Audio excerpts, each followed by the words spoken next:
SSS pensioners, it's me, Angel again. Welcome back sa aking YouTube channel. Sasagutin natin tong comment ng viewer ko, pero itago ko lang ang kanyang pangalan. Sabi niya, Ma'am Angie, ask ko lang po, yung 10% na natatanggap ng year 2025, ay madadoble na po ba pagpasok ng 2026? Magiging 20% na ba? Dahil yun ang naintindihan ko sa FB page. Ako, ayun na yung sinasabi ko, guys. Saan FB page yan? Marami pong mga fake news and misinformation sa Facebook page, ha. Meron doon kasing mga samahan ng mga pensioners ni SSS. Ang dami doon. And huwag kayong magbasa-basa doon, guys, ng mga comment. Or pwede naman kayong magbasa ng comment, pero huwag niyong isipin na makakatulong ba sa inyo yun. Kasi ang dami kong nababasa talaga doon na misinformation.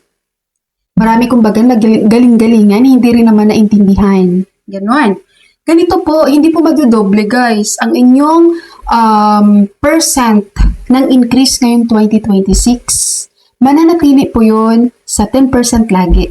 Okay? Kasi pag sasabihin yung doble, mali na ang computation nun. Mali na ang magiging computation yung nun, guys. Kaya 10% po yun yearly. 10% ng September 2025, another 10% ng September 2026, and another 10% ng September 2027. Hindi natin siya pwedeng sabihin na doble ang percent niya kasi mag-iiba po ang computation nun. Nagigets niyo po? So ito, yung nabasa niyo, ma'am, hindi po totoo yun. Sa announcement po ni SSS, 10% pa rin po yan. Ayan, so nakita niyo ngayon, yan, sinishare ko sa screen, guys. Yun po ang mangyayari sa inyong pensyon, na kung saan tinatawag po yan ni SSS na 3-year increase reform program. Okay, na every September. So, yung September 2025 nyo, ay, yun na yung nadadagdagan ng 10%, di ba, na first tranche. Sa September 2026, second tranche, madadagdagan ulit ng 10%. September 2027, third tranche, yun na yung final, madadagdagan ulit ng 10%. Pero yung mga pension nyo, guys, na nare-receive nyo monthly after nung increase, hindi po yun babalik sa dating, hindi po yun babalik sa dating amount nung wala pang increase. Kasi merong ibang nagko-comment dito na bumabalik daw. Sabi niya, ma'am, bakit walang increase?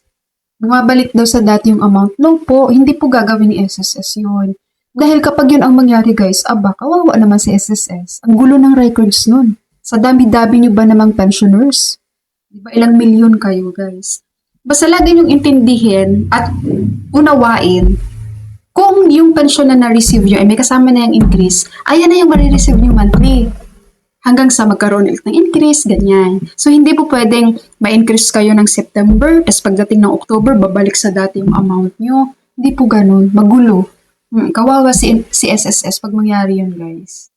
Diba, mga SSS pensioners natin? Kumusta ang inyong may mga questions din ba kayo? Clarifications? Kung doon po sa nagsabi na bumabalik sa dati yung amount nyo, guys, kung nawawala yung increase, punta na po kayo sa SSS. Si SSS lang po ang makakasagot sa inyo. Kasi makikita nila yan sa system para maayos din po agad at magbigyan kayo ng adjustment. Okay? Yung sa mga nag-follow dito na mga pensioners sa FB page, guys, yung mga online assistants, mga grupo ng mga pensioners, ingat kayo doon, ha, sa mga nababasa nyo. Kasi meron iba doon. Comment lang ng comment. Kahit wala naman talagang kaalaman, kulang naman sa knowledge. Hindi naman siya sigurado kung tama yung sasabihin niya, opinion niya. So, pag nabasa nyo yun, ayun yung nasa isip nyo na akala nyo ay tama, which is hindi. Kaya ingat-ingat. Okay? Sa ating mga SSS pensioners dyan, that's all for my video for today. Thank you so much for watching, everyone. God bless you all.